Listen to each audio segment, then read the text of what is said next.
नमस्कार, मैं वीरेंद्र शर्मा स्वागत करता हूं आप सभी का एस चांद के ऑफिशियल यूट्यूब चैनल में। आज आपके सामने सर्वाधिक लोकप्रिय पुस्तक तर्क शक्ति परीक्षण जो एस चांद द्वारा प्रकाशित, जिसको डॉक्टर आर एस अग्रवाल ने लिखा है। इस चैनल पर आपको प्रत्येक टॉपिक पे वीडियो दिए जाएंगे। इस पुस्तक को 2 पार्ट्स में डिवाइड किया गया है, पार्ट फर्स्ट और पार्ट सेकेंड। पार्ट फर्स्ट के अंदर हमारा आता है वर्बल रीजनिंग। वर्बल रीजनिंग होता है बिना चित्र वाली रीजनिंग, और इसको भी 2 पार्ट्स में डिवाइड किया गया है, खंड फर्स्ट और खंड सेकंड। खंड फर्स्ट सामान्य मानसिक योग्यता, जिसमें 21 टॉपिक को कवर किया गया है। खंड सेकंड हमारा जो कथन निष्कर्ष पर आधारित है, इसके अंदर हमारे 8 टॉपिक कवर किए गए हैं।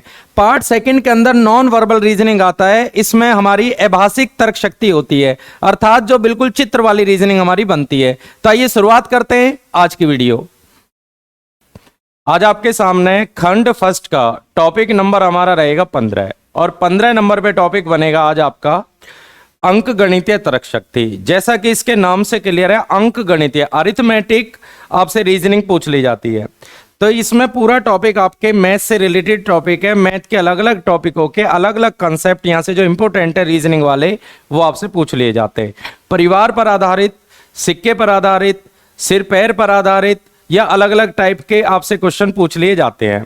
तो रीजनिंग में एक टॉपिक हमारा बनता है, मैथ से रिलेटेड जितने भी क्वेश्चन हैं वो आपसे इसमें पूछ लिए जाते हैं। तो मैं स्टार्ट करने वाला हूं अपने टॉपिक को, और इस वीडियो को देखने के बाद आप तर्क शक्ति के किसी भी क्वेश्चन को आसानी से कर सकते हैं। परंतु पूरी वीडियो आपको लास्ट तक जरूर वॉच करनी है, बहुत अच्छे अच्छे कंसेप्ट आपको सीखने को मिलेंगे। एक चरवाहे के पास कुल 17 भेड़ है, 9 के अलावा सभी की मृत्यु होगी। इस क्वेश्चन की लैंग्वेज थोड़ी सी अलग होती है, इस लैंग्वेज को ही आपको समझना है। और लास्ट में पूछा जा रहा है उसके पास कुल कितनी भेड़ बची थी।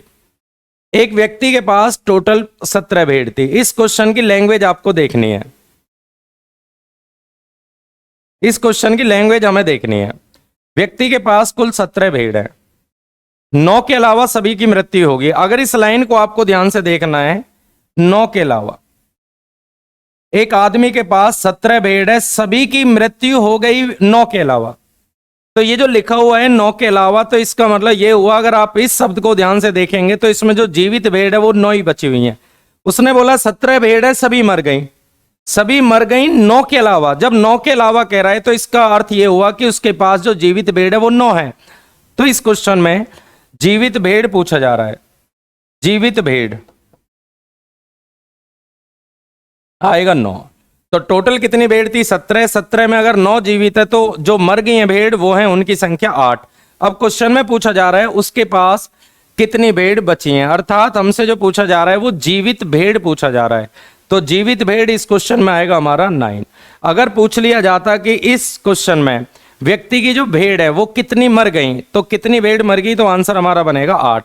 तो इसकी लैंग्वेज को आपको ध्यान से देखना है। मैं एक बार फिर बता रहा हूं, व्यक्ति के पास टोटल 17 भेड़ है, सभी मर गई लेकिन 9, सभी मर गई लेकिन 9। लेकिन 9 का मतलब ये जो जीवित भेड़ है वो 9 ही है, यही आपको लाइन समझनी है।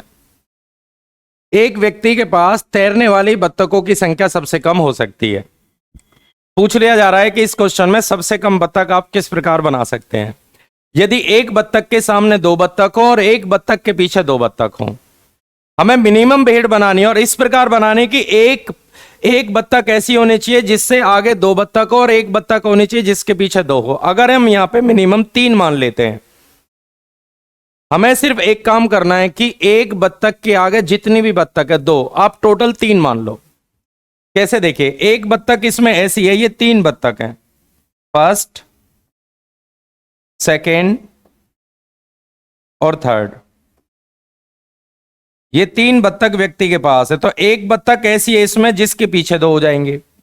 वो ये नहीं कह रहा उसी के आगे 2 होनी चाहिए, वो ये कह रहा है एक बत्तख के आगे 2 बत्तख होनी चाहिए, और एक बत्तख ऐसी है जिसके आगे 2 होनी चाहिए और एक के पीछे 2 होनी चाहिए। इसका मतलब इसमें जो मिनिमम है वो टोटल बनेंगे 3।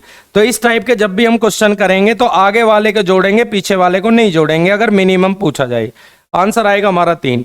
अगर पूछ लिया जाए एक बत्तख के आगे 4 बत्तख है, एक के पीछे 4 है, हमें डायरेक्ट करना है एक के आगे 4, एक के पीछे 4, 4 को सिर्फ एक बार जोड़ना है, तो आंसर लगाना है 5। एक बत्तख के आगे 100 बत्तख, एक के पीछे 100 बत्तख, जितनी आगे उतनी पीछे। तो आपको या तो आगे वाली जोड़नी है, पीछे वाली जोड़नी है, दोनों नहीं जोड़नी जब भी मिनिमम पूछा जाए। एक के आगे 10 बता रहा है, एक के आगे 10 बताएगा तो 11, एक के आगे 100 बताएगा तो 101। इस क्वेश्चन में जितनी आगे होती है उतनी पीछे पूछी जाती है। एक टेलीफोन के डायल में सभी नंबरों का गुणनफल कितना है? टेलीफोन के डायल में सभी नंबरों का गुणनफल, टेलीफोन के जो नंबर होते हैं डायल में वो 0 होता है, 1 2 3 4 5 6 7 8 और 9। जैसा कि हम जानते हैं टेलीफोन के डायल में 0 भी होता है, 1 2 3 4 5 6 7 8 9। पूछ रहे हैं इन सबकी मल्टीप्लाई करके बताइए। और मल्टीप्लाई में हम सभी को ज्ञात होना होता है कि जब गुना में एक बार 0 आ जाती है तो कोई भी नंबर आ गए हो, कितने भी हो, अनंत हो, वो सारे के सारे की गुना 0 हो जाती है। इनकी गुना करेंगे हम तो इसका जो सही आंसर मिलेगा वो मिलेगा हमें 0। अब 0 ऑप्शन में है नहीं, तो इस सवाल का जो आंसर आएगा वो निकल के आएगा हमारा ऑप्शन नंबर डी। कप्तान और सैनिकों सहित 1200 व्यक्ति के एक समूह में रेलगाड़ी की यात्रा कर रहा है। 15 सैनिकों के लिए एक कप्तान है, मतलब टोटल 1200 लोग हैं। और 1200 लोग भी इस प्रकार हैं कि 15 सैनिकों पे एक कैप्टन रखा गया है। पूछा जा रहा है समूह में कैप्टन की संख्या कितनी है। तो इस क्वेश्चन में ध्यान से देखें आप, सैनिक और कैप्टन, सैनिक और कप्तान का जो रेशो आ रहा है वो आ रहा है 15:1। यदि 15 सैनिकों पर एक कैप्टन है तो लिखने का तरीका होता है 15:1। 15 सैनिक पे 2 कैप्टन हमें बताए जाएं 15:2। 15 सैनिकों पे 5 कैप्टन बताए जाएं 15:5। टोटल इसमें 1200 हैं। टोटल देखिए 16 की वैल्यू 1200, टोटल 16 की वैल्यू 1200, एक की वैल्यू बनेगी 75। पूछा जा रहा है कप्तान बताएं, 75 से गुना करें। आंसर आएगा हमारा ऑप्शन नंबर सी।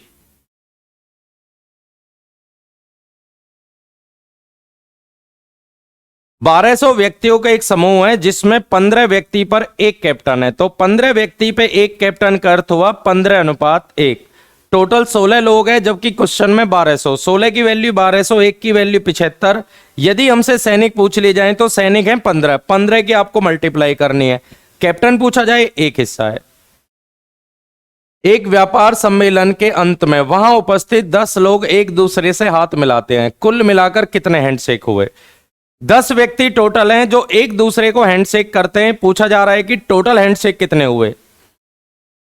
हैंडशेक में हमें फॉर्मूला याद रखना है n-1 और अपॉन करेंगे 2 से। n का मतलब होता है जितने नंबर हैं, जितने लोग हैं। n का मतलब है टोटल जो लोग हैं, नंबर आपके टोटल जितने भी हैं उसको n मानना है। तो पार्टी में 10 लोग हैं, हमें 10 रखना है। 10 में से 1 माइनस करेंगे तो 9 आएगा और डिवाइड करेंगे 2 से। 2 से डिवाइड कराएंगे 5 बार, आंसर आएगा 45। तो इस क्वेश्चन का हमारा आंसर आएगा 45। यदि क्वेश्चन हाथ मिलाने में आता है तो फॉर्मूला हमारा बनता है n-1/2। यदि यही क्वेश्चन कार्ड बांटने में आता है, अगर कार्ड में आता है ये सवाल, तो याद रखना कार्ड में होता है n-1/1, क्योंकि कार्ड एक होता है, 1 से डिवाइड करें, और हाथ 2 होते हैं, 2 से डिवाइड करें। इस तरीके से आप इनको याद रख सकते हैं। अगर यही क्वेश्चन हमारा कार्ड में होता तो जितने नंबर है उसे लें, एक कम लें और 1 से डिवाइड कराएं तो 90 होता। अगर ये कार्ड में पूछा जाता तो 90 होता और हाथ में होता तो 45 होता। तो आंसर हमारा आएगा 45। एक छात्र ने जितने क्वेश्चन सही किए उसके दुगने क्वेश्चन गलत कर दिए। जितने क्वेश्चन सही उसके दुगने गलत। तो पहला जो हमारा काम है वो सही और गलत का रेशो लिखना है। जितने क्वेश्चन सही किए उसके दुगने कर दिए गलत। तो सही और गलत का जो रेशो बनेगा वो 1:2 बनेगा। अगर एक क्वेश्चन गलत तो 2 क्वेश्चन, एक क्वेश्चन सही तो 2 क्वेश्चन गलत। एक क्वेश्चन गलत सही अगर तिगने गलत बोलेगा 1:3। सही और गलत का रेशो भी एग्जाम में दिया जा सकता है। अगर अपना कोई रेशो दे तो लिखेंगे, अदरवाइज आप रेशो बना सकते हैं। अब क्वेश्चन में पूछा जा रहा है कि 48 प्रश्न का प्रयास किया। उस लड़के ने टोटल 48 क्वेश्चन किए हैं, जो कि हमारे पास है टोटल 3। अगर 3 की वैल्यू 48 है तो 1 की वैल्यू बनेगी 16। अगर 1 की वैल्यू हमारे पास 16 है तो उस लड़के ने कितने क्वेश्चन सही किए? तो कितने क्वेश्चन सही किए? 1। हमें सही निकालना है तो 1 और 1 की वैल्यू है 16। पूछा जाए कितने क्वेश्चन गलत किए, अगर गलत पूछा जाए तो 2 और 2 की वैल्यू हो जाएगी हमारी 32। तो सही उसने किए 16, गलत उसने किए 32। तो पूछा जा रहा है कितने क्वेश्चन सही किए, ऑप्शन नंबर रहेगा हमारा बी।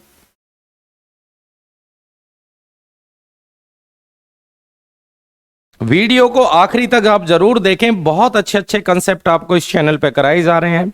एस चांद के चैनल को आप जरूर सब्सक्राइब करें, जरूर सब्सक्राइब करें। अपने कमेंट्स आप जरूर दें, क्वेश्चन आपको कैसे लगे अपने कमेंट्स देके आप जरूर बताएं। और वीडियो को मैं आपसे बोलूंगा आखिरी तक आप जरूर देखें, काफी अच्छे अच्छे क्वेश्चन आपको मिलेंगे। यदि आप 1 से 100 तक की सभी संख्याएं लिखते हैं तो आप कितनी बार 3 लिखेंगे? पहले ये कंसेप्ट हमें समझना है। 1 से 100 तक, या तो ये क्वेश्चन 100 तक हमसे पूछा जाता है या थोड़ा सा आगे पीछे कर दिया जाता है। 105, 95 इस तरीके से हमसे पूछा जाता है। तो मैं आपको इस टाइप के सारे क्वेश्चन सिखाऊंगा। देखिए 1 से 100 तक कितनी बार 3 आएगा, जैसा कि मैं आपको सबसे पहले इसमें लिख के दिखाऊंगा, उसके बाद इसका डायरेक्ट तरीका सिखाऊंगा। तो 3 देखिए, एक तो 3 आएगा, एक 13 आएगा, एक 23 आएगा 23। इसके बाद 30 में आ रहा है 31, 32, 33, 33, 34, 35, 36, 37, 38, 39, 43, 53, 63, 73, 83, 93। अब 93 के बाद देखिए हमें 3 देखने को नहीं मिलेगा, क्योंकि उसकी जो बाउंडेशन है वो 1 से 100 तक है। टोटल की काउंट करेंगे 1 2 3 4 5 6 7 8, इसमें 2 बार 8 9 10 11 12 13 14 15 16 17 18 19 20। तो इस क्वेश्चन का आंसर आएगा 20। ये तो था हमारा मेथड जो कि हम लिख के चेक कर सकते हैं, परंतु मैं आपको अब इसका डायरेक्ट तरीका भी सिखाने वाला हूं। देखिए 0 से छोड़कर, लेकिन 0 को छोड़कर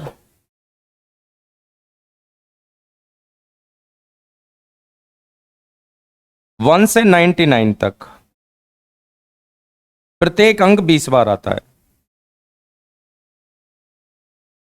1 से लेके 1 से 99 तक प्रत्येक अंक 20 बार आता है। वो कोई भी अंक हो, हमें याद रखना 99 तक बोला है मैंने। वो 1 से लेके 99 तक कोई भी डिजिट आपसे पूछे जाए 0 को छोड़कर, वो हमेशा कितनी बार होता है? 20 बार आती है। ठीक है, 20 बार आती है। अब देखिए 1 से 100 तक पूछा जा रहा है, पहले 99 तक क्लियर करो। 99 तक आएगा 20 बार, 100 में 3 आता नहीं है, तो इस सवाल का आंसर बनेगा 20। सेकंड क्वेश्चन जो इसमें सबसे ज्यादा पूछा जाता है 1। अगर इसमें 1 से लेके 100 तक पूछा जाए 1 कितनी बार आएगा? तो 1 से 99 तक 1 आ गया 20 बार, और 100 में देखिए एक बार और आ चुका है, तो टोटल लगाना है 21। तो 100 का और जरूर याद रखें, अगर 1 से 100 तक पूछा जाए कि 1 कितनी बार आएगा? 21। इसके अलावा कोई भी अंक हमसे पूछा जाए तो उसका जो आंसर बनेगा वो 20 बनेगा। नेक्स्ट, 366 पृष्ठ वाली पुस्तक के पृष्ठों को क्रमांकन देने के उपयोग किए गए अंकों की कुल संख्या कितनी है? टोटल किसी बुक में 366 पेज हैं। ये पूछा जा रहा है कि पृष्ठों को क्रमांकन देने में, यानी उनको अंक देना है, और ये पूछा जा रहा है कुल कितने अंकों की आवश्यकता होगी। अर्थात एक बुक में 366 पेज हैं, उसमें टोटल कितनी डिजिट का यूज हुआ है। तो डिजिट निकालना सीखते हैं 1 से लेके 99 तक। चलो 1 से लेके पहले 9 तक ले लेते हैं। सिंगल डिजिट होती है 1 से लेकर 9 तक, सिंगल डिजिट होती है। सिंगल डिजिट होती है 9 अंक लिखने हैं। तो 1 से लेके 9 तक टोटल जो डिजिट बनेंगे वो 9 बनेंगे। 1 2 3 4 5 6 7 8 9। इसके बाद हमारी डबल डिजिट स्टार्ट हो जाती है, और डबल डिजिट 10 से लेके 99 तक जाती हैं। 10 से लेके 99 तक अगर पूछा जाए कितनी डिजिट बनेंगी, 10 से लेके 99 तक टोटल जो नंबर बने वो 90 बने, क्योंकि 9 के बाद 99 तक 90 नंबर बने 90। जब 90 संख्या बन गई हमारे पास, और हर संख्या में 2-2 डिजिट है, तो टोटल जो डिजिट आएंगी वो 180 बनेंगे। वापस दोबारा देखें, 1 से लेके 9 तक टोटल 9 अंक होते हैं, तो 9 डिजिट बनेंगे। इसके बाद 10 से लेके 99 तक टोटल 90 नंबर होते हैं और हर संख्या में 2 अंक होते हैं, 180 डिजिट ये होगी। इसके अलावा 100 से लेके 366 तक, 100 से लेके 366 तक टोटल जो डिजिट बनेंगी वो 267 बनेंगी। ये पॉइंट ध्यान से देखना।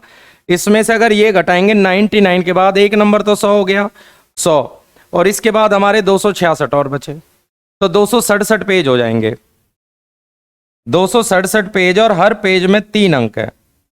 इसकी गुना करेंगे 21, 6 18 और 2 20, 3 दूनी 6 और 2 8, 801 ही हो गए टोटल। 801, 180 और 9, इनको प्लस करेंगे, 8 और 1 9 और 9, ये बनेंगे हमारे टोटल 990। आंसर रहेगा हमारा ऑप्शन नंबर बी। एक क्लास में 3/5 लड़कियां हैं और बाकी जो बचे हैं वो लड़के हैं। 3/5 लड़कियां, बाकी जो बचे हैं वो लड़के हैं। देखिए फ्रैक्शन में मान टोटल 1 के बराबर होना चाहिए। 1 में से अगर हम माइनस करेंगे 3/5 तो 2/5 बचे लड़के। टोटल 1 होना चाहिए। 1 में से अगर जो हिस्सा बाहर जा रहा है उसको माइनस करके हम अदर नंबर भी प्राप्त कर सकते हैं, या 5 में से 3 निकल गए तो लड़कियां और लड़के।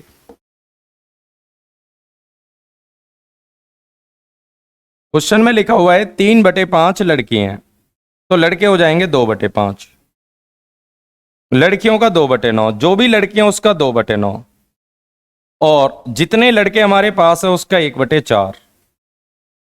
ये जो आएगा आपका अनुपस्थित आएगा, अनुपस्थित।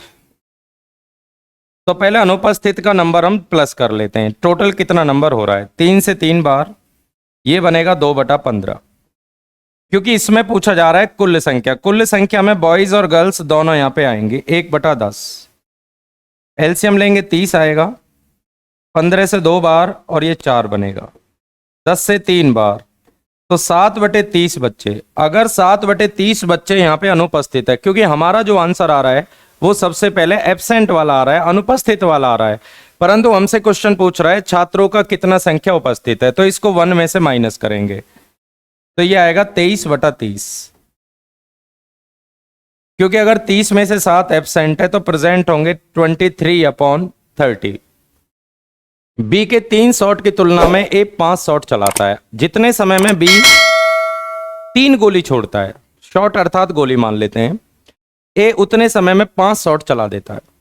ठीक है, देखो बी की जो क्षमता है, अगर बी शॉट 5 चला रहा है, ए 5 चला रहा है, तो बी चला रहा है 3 शॉट, लेकिन ए 3 शॉट में से 1 बार मारता है।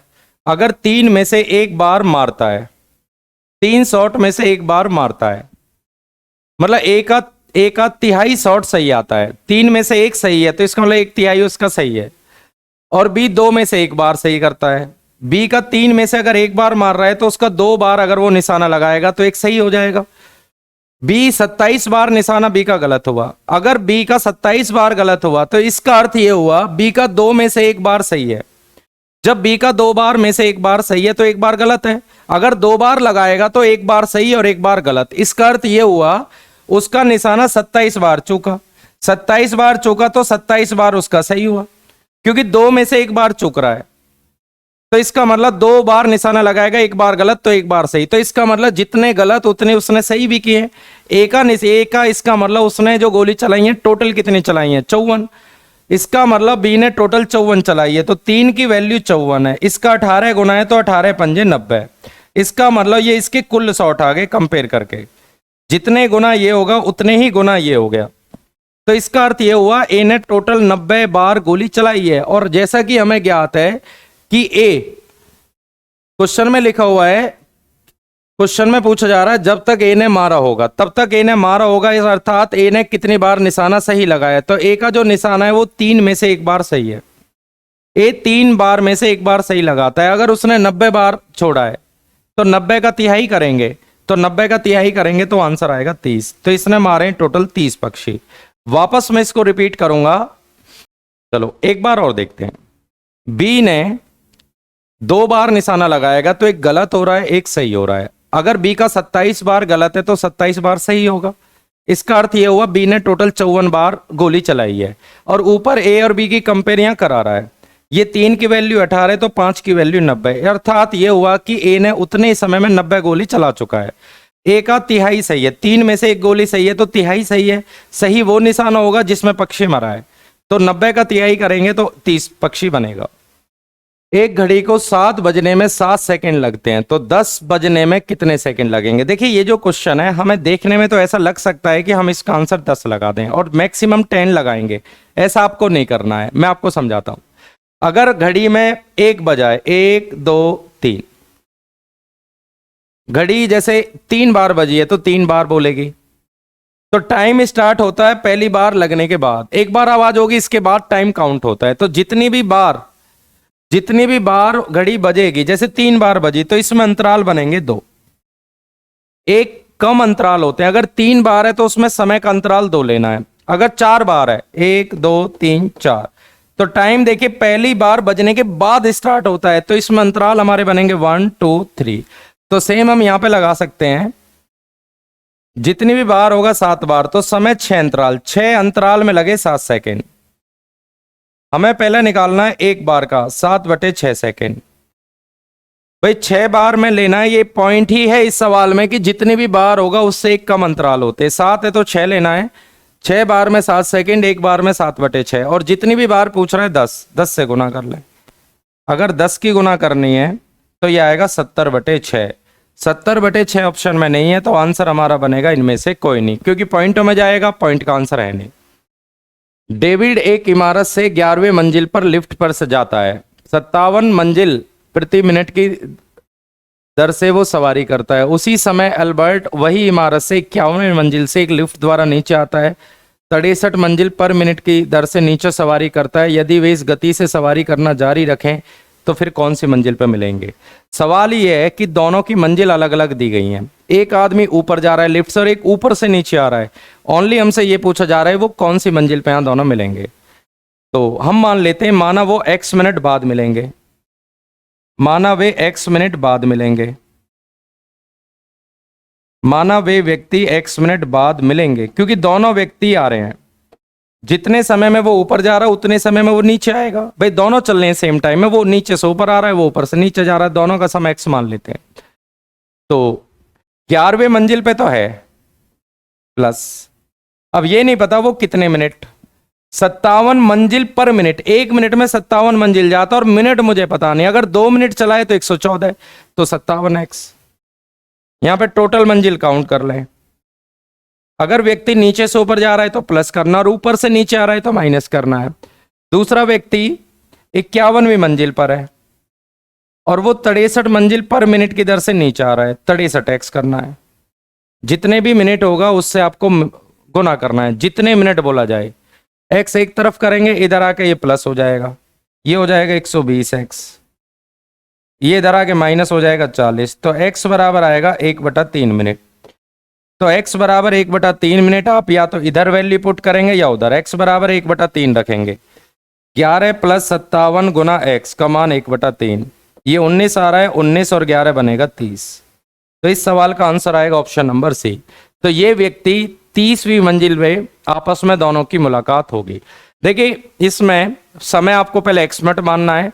जितने समय नीचे से ऊपर पहला व्यक्ति जा रहा है उतने ही समय दूसरा ऊपर से नीचे आ रहा है, और ये हमें नहीं पता है कितने मिनट चले हैं। हम x मिनट मान लेते हैं, जो भी स्पीड रही है उससे मल्टीप्लाई करेंगे, सेम आगे मल्टीप्लाई करेंगे। x एक तरफ, नंबर एक तरफ, x बराबर 1/3, 1/3 यहाँ पुट करेंगे, 11 + 19, तो 19 मंजिल वो तिहाई मिनट में जा चुका है। 11 मंजिल ऊपर, 19 मिनट आगे, टोटल हमारा बनेगा 30। 20 पैसे और 25 पैसे के 324 सिक्के हैं और कुल 71 रुपए हैं। 25 पैसे के सिक्के कितने हैं? इस क्वेश्चन को भी हम कई सारी विधि से कर सकते हैं। एलिगेशन, अपोजिट मान के, x मान के। हम इसमें 2 तरीके ले लेते हैं। पहला तरीका देखें आप, पहला तरीका देखें, 324 सिक्के हैं, टोटल 71 रुपए, 25 पैसे के सिक्के पूछा जा रहा है। एक काम कर लेते हैं, अगर 25 पैसे के पूछ रहा है हमसे, तो चलो एक काम करते हैं, उल्टा मान लो। मतलब जो भी पूछा जाए, 2 नाम अगर हमारे पास है तो उल्टा मान लो। उल्टा कैसे देखो, जो पूछा जाए 25 पैसे वाले पूछ रहा है तो सारे 20 पैसे वाले मान लेते हैं, सारे ये 20 पैसे तो इसको भी 20 पैसे वाले मान लेते हैं। टोटल व्यक्ति के पास 324 सिक्के हैं। अगर हम सारे सिक्के 20 पैसे वाले मान लें तो ये बनेगा 6480 पैसे, जबकि क्वेश्चन में पैसे दिए 7100। भाई ऊपर आने चाहिए 6480 पैसे, जबकि क्वेश्चन में हमारे दिए 7100 पैसे। अब इन दोनों में यदि हम अंतर देखेंगे, यदि इन दोनों में अंतर देखेंगे तो 620 का अंतर आ रहा है। अब ये 620 का अंतर क्यों आ गया? ये 620 का अंतर इस वजह से आ गया कि हमें यहाँ 25 मानना था, हमने 20 मान लिया। तो जो अंतर यहाँ पे आ रहा है 620 का, उसे स्टार्टिंग के अंतर से डिवाइड करा दें तो आएगा 124। तो आंसर आएगा इसका 124। ऑप्शन नंबर रहेगा बी। एक चिड़ियाघर में हिरन और मोर है, सिर की गिनती 80 है, पैर 200 है। पूछा जा रहा है इस क्वेश्चन में कितने मोर है। सेम जैसे पीछे हमने क्वेश्चन पढ़ा है, यहाँ पे सिक्के दिए हुए थे, यहाँ पे टोटल अलग अलग टाइप के सिक्के बता रहा था, टोटल सिक्के दिए हुए थे और आगे यहाँ पे टोटल वैल्यू दी हुई थी। वही क्वेश्चन है, लैंग्वेज अलग है। अब इसमें पूछ रहा है मोर कितने हैं। एक काम करते हैं, जो पूछा जाएगा उल्टा मान ले। मोर, अगर हमसे मोर मानेंगे तो एक काम करते हैं, हम इन सभी को हिरन मान लेते हैं। मतलब जो नाम पूछे उसे नहीं मानेंगे, उल्टा मानो। अगर मोर पूछा सारे हिरन मान लो। अगर ये सारे हिरन होते, 80 सिर है, अगर 80 के 80 हिरन होते तो एक हिरन के 4 पैर होते हैं। अगर एक हिरन के 4 पैर होते हैं तो 80 के जो टोटल पैर बनते हैं वो 320 पैर बनेंगे, जबकि क्वेश्चन में जो पैर दिए हुए हैं वो 200 दिए हुए हैं। हमारे जो पैर होते हैं वो 320 होते हैं, जबकि क्वेश्चन में पैर दिए हुए हैं 200। दोनों में जो डिफरेंस आ रहा है वो आ रहा है 120 का, और शुरू में दोनों में डिफरेंस आ रहा है। इन दोनों में डिफरेंस इस वजह से आ गया कि यहाँ 2 पैर ज्यादा लिए। आंसर बनेगा 60। Option number D. भाई ये 120 का अंतर इसी वजह से आ गया कि यहाँ पे 2 पैर होते हैं, हमने 4 माने। जो भी अंतर होगा उससे डिवाइड करना है। गाय और मुर्गी के एक समूह में सिर की संख्या की तुलना में पैर की संख्या दुगने से 14 अधिक है। पूछा जा रहा गाय कितनी है। इस क्वेश्चन में ना गाय पता ना मुर्गी पता, केवल पैरों के अंतर और सिर बता रहा है, अंतर से 14 अधिक है। अगर डायरेक्ट हमें करना हो तो एक काम हम कर सकते हैं, 14 को डायरेक्ट 2 से डिवाइड कर दें, आंसर आएगा 7। ये तो इसका डायरेक्ट तरीका है। दुगने से 14 अधिक है 14/2, दुगने से 16 अधिक है 16/2, दुगने से 22 अधिक है 22/2। तो आसानी से आंसर हम फाइंड कर सकते हैं, परंतु फिर भी हम प्रॉपर मेथड की तरफ चलते हैं। इसमें गाय मुर्गी, गाय हम मान लेते हैं x और मुर्गी हम मान लेते हैं y। क्वेश्चन की लैंग्वेज कह रहा है सिर की संख्या की तुलना में, अगर हमें पैर चाहिए तो सिर की संख्या के दुगने से 14 अधिक है। यदि हमको पैर चाहिए तो पैर सिर की संख्या के डबल से 14 अधिक है। तो देखिए पैर जितनी गाय उतने सिर होंगे, जितनी मुर्गी उतने सिर होंगे। तो सिर तो हो गए x + y का डबल करेंगे +14। जितनी गाय होंगी उतने सिर होंगे, जितनी मुर्गी होंगी उतने ही सिर होंगे। पैर, एक गाय के 4 पैर होते हैं, एक गाय के 4 पैर होते हैं 4x, एक मुर्गी के 2 पैर होते हैं, जितनी मुर्गी उसको 2 से गुना करेंगे। सॉल्यूशन करते हैं, 4x + 2y, 2 से मल्टीप्लाई करेंगे 2x + 2y + 14। 2y से 2y कट जाएगा, और इसमें देखिए y की वैल्यू फाइंड नहीं कर सकते क्योंकि y इसमें बचेगा नहीं, प्लस है इधर आके माइनस में, ये इस तरफ आके माइनस में होगा। 2x = 14, तो x बराबर आएगा 7। और इसमें देखिए ओनली आंसर गाय का मिलेगा तो 7, आंसर इसमें मुर्गी का नहीं मिलेगा। 12 वर्षीय मणिक अपने भाई राहुल से उम्र में तिगना बड़ा है। जब वह राहुल की उम्र के दुगना हो जाएगा तो मणिक कितने साल का हो जाएगा। इस टॉपिक में जैसा कि मैंने आज वीडियो में भी बताया है, आपको पूरा मैथ कवर किया जाता है। प्रत्येक टाइप का, प्रत्येक टॉपिक से, किसी भी टॉपिक से क्वेश्चन उठाया जा सकता है। तो आपका अरिथमेटिक रीजनिंग पर आधारित ये टॉपिक है। पूरा वीडियो आपने वॉच करनी है, और मैंने आपको इसमें अच्छे अच्छे कंसेप्ट आज वीडियो में कराए हैं। तो इसमें 12 वर्षीय मणिक अपने भाई राहुल से तिगना बड़ा है।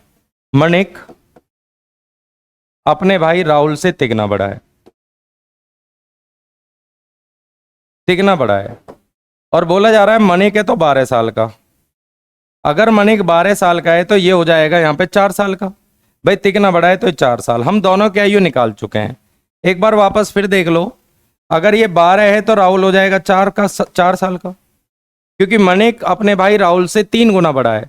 अब पूछा जा रहा है तब आयु क्या होगी जब राहुल की उम्र में दुगना हो जाएगा, मणिक राहुल की उम्र से डबल हो जाएगा। देखो इस क्वेश्चन की करने की सबसे अच्छी अप्रोच ये है कि आप हमेशा कोई भी रेशो पूछा जाए, 3 गुना, 4 गुना, 5 गुना, आगे पीछे कोई भी रेशो पूछा जाए, हमें दो व्यक्ति का जो अंतर होता है वो सदैव बराबर रखना होता है। क्यों रखना है? क्योंकि उनमें होता बराबर है। अगर आपके पिता आपसे 25 साल बड़े हैं तो हमेशा 25 साल बड़े रहेंगे, तो उनमें जो गैप होगा वो बराबर रहना चाहिए। तो इनका जो गैप है उसे बराबर करेंगे। यहाँ पे ऊपर गैप 8 आ रहा है, नीचे गैप 1 आ रहा है। 1 की वैल्यू 8 है, 8 की मल्टीप्लाई दोनों में कर दें, 16 और 8। इसके पीछे हमारा मकसद है कि दोनों व्यक्ति का जो गैप है वो बराबर रहना चाहिए। इनमें गैप 8, इनमें भी गैप 8 होना चाहिए। अब इस व्यक्ति की आयु 12 साल है मणिक की, तो मणिक 16 साल का हो जाएगा, उस समय मनीष हो जाएगा 16 साल। पूछा जाए ये कंडीशन कितने साल बाद बनेंगी, तो आंसर आएगा 4 साल।